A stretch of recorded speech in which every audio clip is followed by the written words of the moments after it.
जो 4 labour code लाया गया है आपदा काल में, उस संदर्भ को भी आपके सामने रखा है कि जिस समय इस देश की आबादी कोरोना और कोरोना के अलावा बहुत सारी बीमारियों से जूझ रही थी, क्योंकि ये केवल कोरोना काल नहीं था। इसी 2 साल में खासकर मजदूरों के बीच में से ही लगभग 9 लाख से ज्यादा लोग ट्यूबरक्लोसिस टीबी से मारे गए, और इसके अलावा और भी बहुत सारी बीमारियां हैं। कोरोना चूंकि विदेश से आया, अमीरों के द्वारा लाया गया, राष्ट्रपति भवन तक पहुंच गया, तो उस कोरोना के कारण पूरे देश पर आनन फानन में एक लॉकडाउन रखा गया।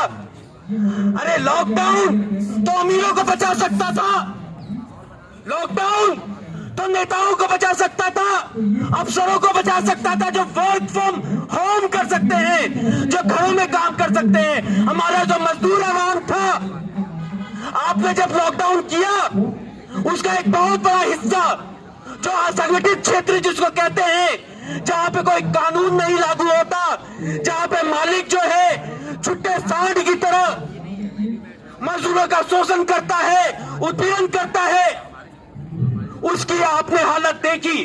दर होता हुआ मजदूर यहां पर इस देश के तमाम बड़े शहरों में आपको देखने को मिला। उसके अलावा अगर शहरों में स्थिति देखें तो 9 फीट के कमरे में हमारा 4 मजदूर रहता है, उसका सोशल डिस्टेंसिंग कैसे हो सकता है? अगर पूरे मोहल्ले में मजदूर मोहल्ले में आप स्थिति देखने जाए तो सुबह शाम पानी भरने के लिए जाना पड़ता है।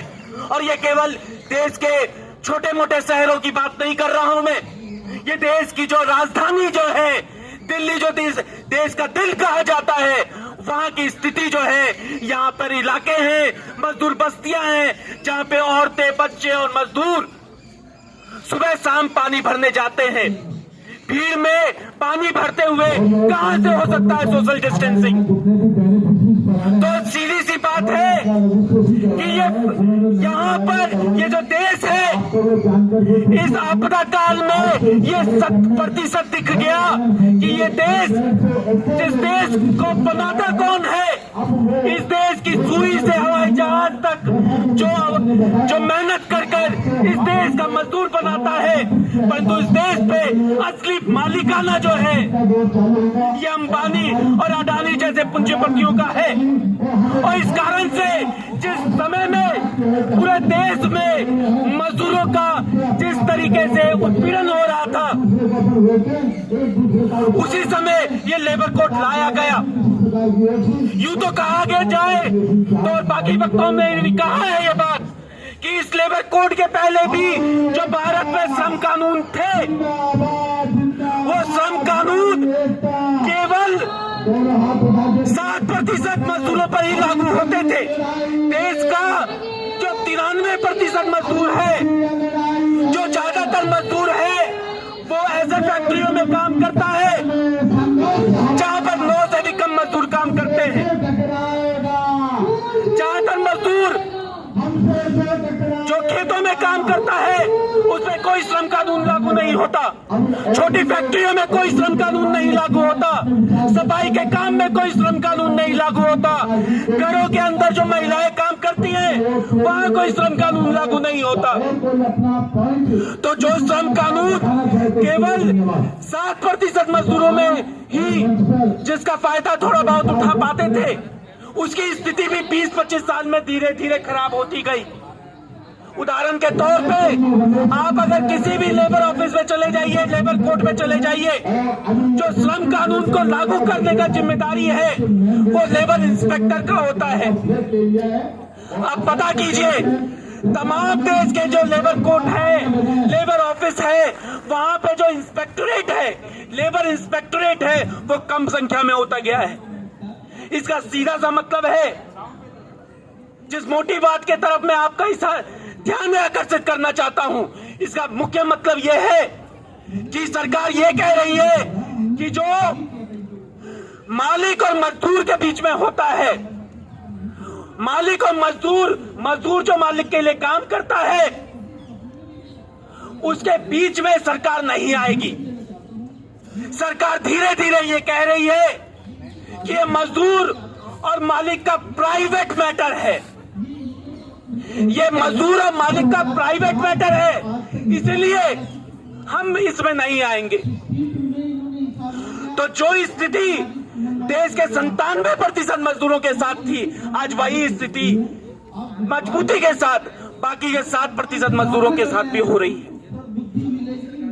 और इस तौर पे ये हमारी भी जिम्मेदारी बनती है कि हम इस बात को समझने की कोशिश करें कि जब श्रम कानून था जिसको हम बचाने की कोशिश कर रहे हैं, उसकी हकीकत क्या थी कि केवल 7% मजदूरों को ही उससे फायदा होता था। अब कितना होता था, कैसे होता था, आप सभी लोग जानते हैं। तो हमें यह बात समझना होगा कि मजदूरों के बीच में भी जो अति शोषित मजदूर है, जो तमाम तरीके से शोषित होता है, जैसे उदाहरण के तौर पे अगर कोई महिला किसी के घर में काम करती है तो भी मजदूर है। वहां पे अगर कोई श्रम कानून नहीं लागू होता है तो यह हमारा सवाल बनता है। जब कोई सफाई कर्मचारी किसी जगह काम करता है और उस पर अगर श्रम कानून लागू नहीं होता है तो वहां पर उसके साथ केवल आर्थिक शोषण नहीं होता है। अगर सफाई कर्मचारी का एक बड़ा हिस्सा दलित समाज से आता है तो उसके साथ सामाजिक शोषण भी होता है। उसी तरीके से अगर सरकार कहती है कि हम मालिक और मजदूर के बीच में होने वाला मैटर उनका प्राइवेट मैटर है, तो वैसे स्थिति में अगर कोई महिला मजदूर है उसके साथ कोई बदतमीजी होती है, कोई यौन शोषण होता है, तो वैसी स्थिति में सरकार ये कहती है कि इनका प्राइवेट मैटर है। तो समाज में केवल ये आर्थिक शोषण का मामला नहीं है, ये सामाजिक उत्पीड़न का भी मामला है, ये महिलाओं का भी प्रश्न है और समाज में जितने भी दबे कुचले लोग हैं ये सभी का प्रश्न है। जब ये कोई मजदूर अपने श्रम कानूनों की लड़ाई लड़ रहा है तो बुनियादी रूप से वो क्या कह रहा है।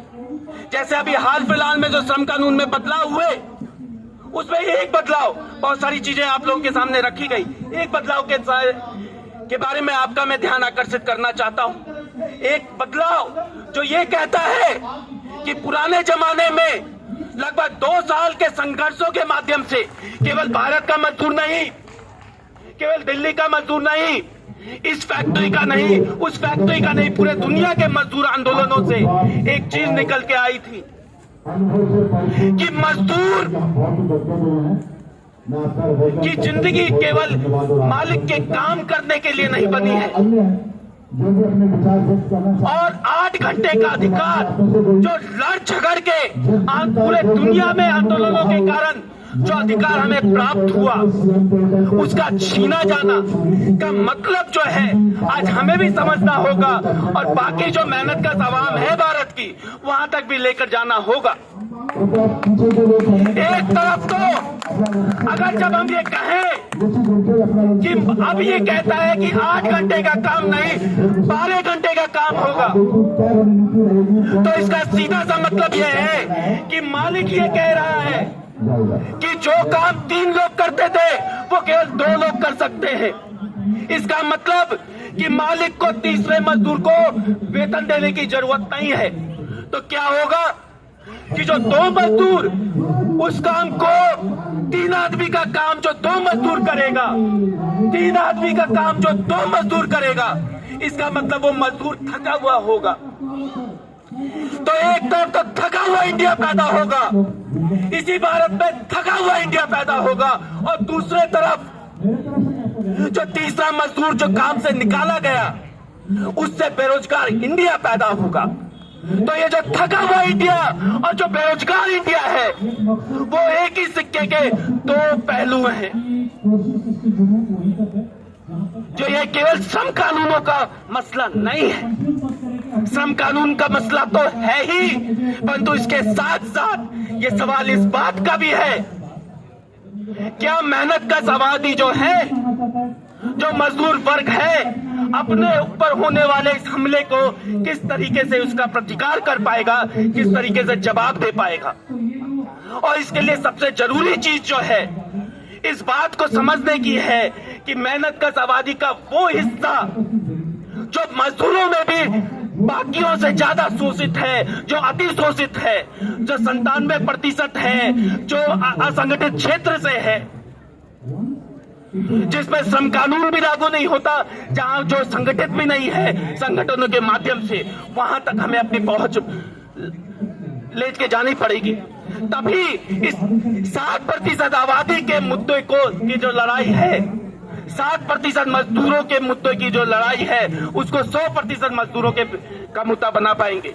और उससे ही मजदूर वर्ग के बीच में जो एकता कायम होगी, उससे हम ये सवाल भी उठा पाएंगे कि ये सुई से हवाई जहाज तक जो चीज बनाने वाला जो मजदूर वर्ग है, इस देश को बनाता है, इस देश पे हमारा हक है। ये जो हरामखोर है, जो हमारी मेहनत से खाते हैं और उन्हीं के कहे अनुसार कानून बदलाए जाते हैं, उनके उस चीज को किसी साथी ने ये कहा कि जब गाड़ी खराब हो जाती है तो ड्राइवर बदलने से काम नहीं चलता है, गाड़ी बदलने की जरूरत है, इस व्यवस्था को बदलने की जरूरत है। और इस व्यवस्था को बदलने के लिए हमें मजदूर वर्ग की एकता की जरूरत है। और मजदूर वर्ग की एकता केवल श्रम कानूनों को बचाने की नहीं है, मजदूर वर्ग की एकता इस बात पे कायम होगी कि हमारी लड़ाई में मजदूर वर्ग के अलग अलग हिस्से किस तरीके से शामिल हो सकते हैं, उन अलग अलग हिस्सों की बातों को हम कैसे अपने मांग पत्र में शामिल करें और अपने आंदोलन के मुख्य सूची में डाल सके।